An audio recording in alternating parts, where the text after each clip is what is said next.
Why doesn't self-awareness work the way books promise it will? Maybe because books are just too nice about it. They say, if you understand yourself better, you'll be happier. But in reality, it doesn't start with happiness. It starts with confusion. When you actually begin to get closer to yourself, your usual self-image starts to fall apart. You might realize that what you believed was true about you was just a defense mechanism, that the thing you've been trying to avoid might actually be you. Books rarely talk about how the first realizations are often awkward, sometimes even painful. This video won't tell you who you are, but it might help you take a step back and see a version of yourself you didn't consciously create, just one that happened to fit someone else's expectations. Self-awareness isn't a final answer. It's more like a recurring glitch in the story you tell about yourself. This is Fresh Out of Freud. Glad you're here. Now let's talk about the part most books leave out, the part where they usually just write another book. The world is full of self-help books, but they rarely work the way they promise. These days, self-awareness has become a buzzword, but what you often see isn't people going inward, it's people drifting even further away from themselves. The whole industry feels a bit like a diet ad. Quick fixes, easy answers, glossy words promising inner peace in just 3 weeks. But in real life, many people walk past these books feeling quillity. Or they read them and nothing actually sticks. Meanwhile, they scroll through yet another video offering the same copy-paste promises. The truth is, a book doesn't know you. A video doesn't know what you're going through. It doesn't know your history, your wounds, or the sentences you've been repeating to yourself since childhood, so many times that now they feel like truth. Self-awareness is trendy now, but more often than no, it doesn't bring you closer to yourself. It just leads you to a new version of you. A role you've pieced together from other people's expectations, social media captions, and inspirational quotes. A little be grateful, a little positive energy, a little don't be toxic. And somehow, 10 minutes alone in silence feels harder than ever. Not because you don't have time, but because it's uncomfortable. Sometimes it seems like you've figured yourself out, only to realize you've just slipped into another role. Ever wondered if there's something wrong with having so many different self-images?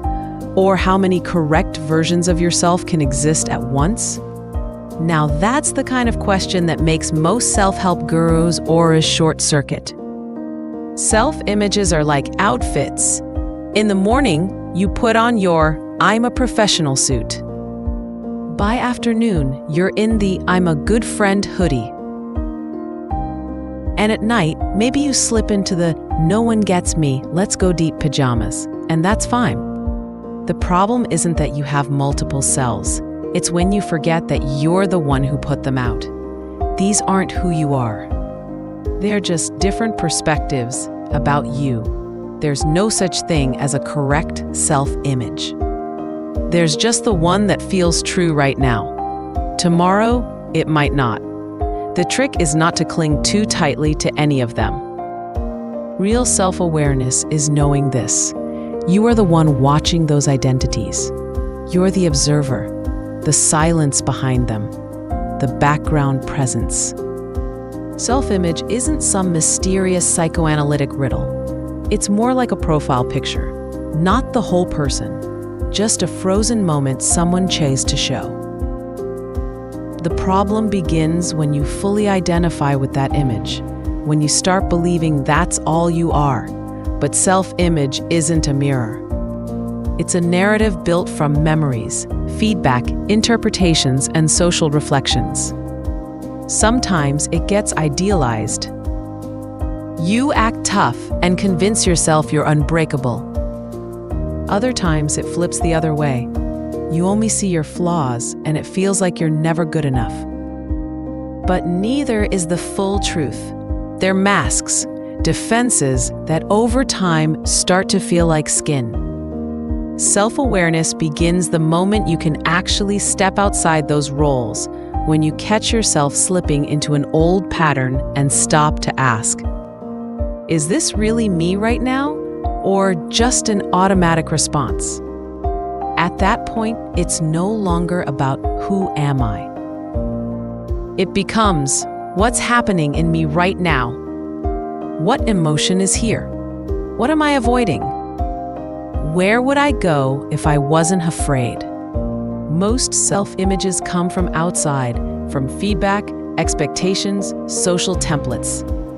And real work of self-awareness is reclaiming that image so that you decide what you show, not just stuck to you. And even if you do realize your self-image isn't the full story, even if you reclaim the right to define who you are, the work doesn't stop there. Self-awareness isn't a destination. It's a roundabout. You don't drive through it. You loop through it again and again. But each time, you arrive a little differently. Sometimes, something clicks. You suddenly understand why you acted a certain way. Then you move on, you shift. Something new starts forming. And the loop begins again. Sounds poetic, but in practice, it's another story. Because practice looks like this. You can't say no, so you smile and nod even when you want to scream. You reply to someone not because you care, but because you don't want to seem rude, even though you'd rather chew glass than have that conversation. You look in the mirror and what you see feels off. That's the practice. That's what real self-awareness looks like. Not pretty, not Instagram friendly, but real. Anyone who says they fully know themselves is either lying or hasn't been curious about themselves in a while. Because the self isn't an object. It's not something you put on a table, look at, and say, "Yep, that's me. Done." It's something that shifts every day. Who you are today isn't who you were last night. So when someone says, "I know myself," what exactly do they know? Yesterday's version? The parts they've grown used to? The version they wanted to believe? You can know the patterns, the past, the usual reactions. But the one watching all of that is always changing. So instead of saying someone knows themselves, maybe it's better to say they're in a relationship with themselves.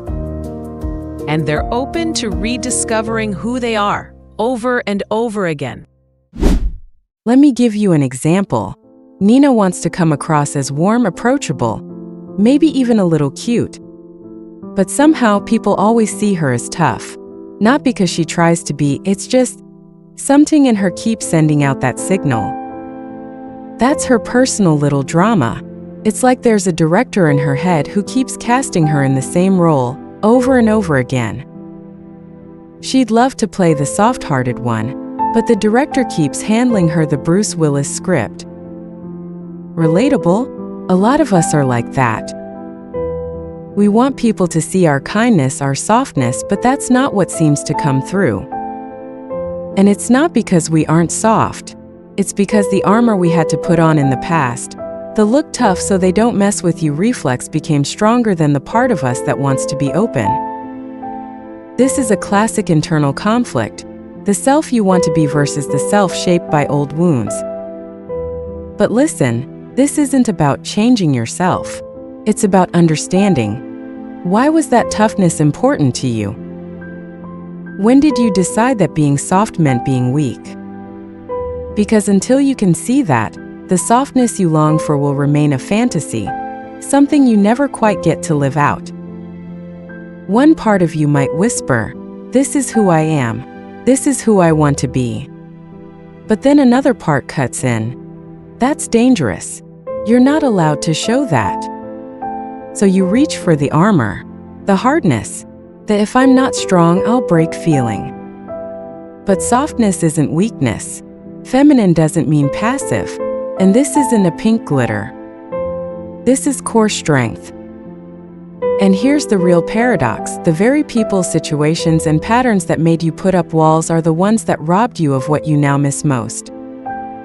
Your softness, your ability to yield, the right to be gentle. And I'm not going to say, just let go of the past. This isn't a wellness brochure.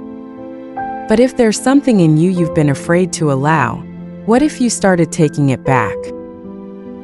Not for anyone else, not to prove anything. Just for you. Let's go back self-image for a second.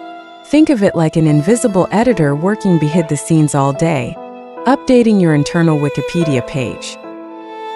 Writing what defines you, assigning you roles, deciding what you believe about yourself. Self-image isn't some philosophical theory. It's the story you keep telling yourself about who you are. For example, I'm the kind of person who never gives up. I don't let anyone tell me what to do. I'm not creative. I'm always strong, I don't break. These are self-images, internal narratives. And they're not necessarily true, just old. They're sentences you picked up from childhood, from trauma, from things your parents said, from what friends told you, or from experiences that left a mark. So the real question is this: did you choose these stories, or did you just learn to accept them? The rising popularity of self-awareness isn't random. The world keeps spinning faster, and people are desperate for something to hold on to. Know yourself sounds like a pretty solid anchor. It promises that if you understand who you are, you'll navigate life's chaos more easily. And yeah, of course it became trendy. Way back in the late 1800s, sociologist George Simmel said, "Fashion is about two things at once, the desire to fit in and the urge to stand out." We want to belong, but we also want to feel special. And today, the self-aware human delivers both. They look deep, conscious, reflective, and they still belong to a coaching group, a retreat circle, or a private Facebook bubble where everyone is healing. Today, self-awareness often isn't an inward journey. Mindfulness on the outside, template on the inside. Available in 3 workshop sizes: basic, advanced, and trauma-flavored. For a small fee, you can add a customized enlightenment mandala. Meanwhile, we're just as disconnected from ourselves, only now we're doing it with better aesthetics. Back then, people gossiped about the neighbor. Now we analyze our inner child. Same noise, new packaging.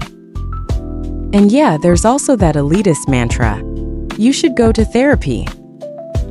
Easy to say when someone imagines emotional growth as a softly lit room, a calm therapist, and $100 a week for inner peace. But in reality, some people are just trying to afford groceries for the weekend. So how exactly is therapy supposed to happen? Self-awareness isn't always a paid process.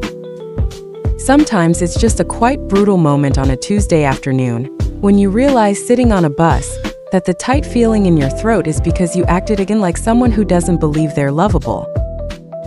That's self-awareness, raw, unpaid, and no one claps for it. So what can you do if therapy's not an option, but you still want to understand yourself better? Starts by paying attention to yourself, to your reactions, to what stirs something in you and why. Maybe something small happens. Someone reacts differently than you expected. Or maybe they just don't reply to your message. And suddenly you feel tense or hurt, and you start wondering, why is this bothering me so much? Why can't I just shrug it off? You're not analyzing like an expert. You're just watching what moved in you and why. That's work. Quiet, invisible, but real. And you know what? That overthinking people keep warning you about? Sometimes it's the thing that brings you closest to yourself. Because let's face it, self-awareness has become a bit like positive thinking. Everyone says it, but no one really knows what it means anymore. We've heard it too many times in the wrong context, in seminars, on workshop posters, in motivational memes. It got diluted. So maybe it's time to call it something else. Something less perfect, less trendy, less polished, more human. Not a label you show off, but something you do quietly just to understand yourself better. So let's play with the idea. If not self-awareness, then what? Self-watching, a little clinical, but at least it's honest. Inner curiosity, longer but playful. There's something alive in it. Decoding my own story feels like a movie tagline, but honestly, that's what it feels like. Or maybe just human work. Because that's what it is, when you're simply trying to make sense of what's happening inside you. So why doesn't self-awareness work the way books say it does? Because books make promises, but they don't make commitments. They say, understand yourself and everything will get better. But they don't tell you that truly understanding yourself can feel painful, confusing, shameful, or just worried in a way no quote can smooth over. Books often describe self-awareness as a straight line, realization, healing, peace. But in reality, it's more like realization, collapse, rage, avoidance, forgetting, another realization, different wound, and maybe, just maybe, a sliver of peace. In books, self-awareness is a product. In life, it's a process. The book ends, but your story doesn't. It keeps going with new insights, new questions, just like life. They say self-awareness sets you free. I'd say sometimes it just makes you tired, but at least you're not lying to yourself anymore. And that's something. Thanks for being here. If this resonated with you, hit like. And I'll see you next week with a new topic.